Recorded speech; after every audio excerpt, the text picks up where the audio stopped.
Ndugu zangu waheshimiwa madiwani, kuna swala la vijana.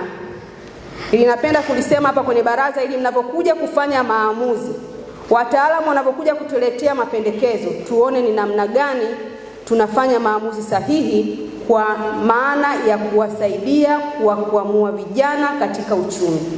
Tuwanyanyue vijana kiuchumi. Tumeona ni kipaumbele kabisa cha taifa, na Mheshimiwa Rais kwa kuliona hili na umuhimu wake ameamua kuunda wizara mahususi kwa ajili ya kushughulikia masuala ya vijana.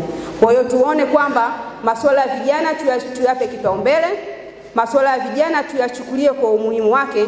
Tunataka kuona vijana wanapata shughuli za kufanya. Tunataka kuona vijana wanakuamuka kiuchumi. Kwa maana hiyo itapendeza kuona vijana wetu wana shughuli rasmi za kufanya, ambapo kwa Kyerwa sioni kama ni shida kwa sababu fursa ni nyingi. Tuna maziwa ya kutosha, wanaweza wakafanya uvuvi, lakini tuna ardhi ya kilimo. Kuna vitu vingi vijana wanaweza wakafanya, na hatimaye wasio wanazagaa tu mtaani bila kuwa na kitu cha kufanya.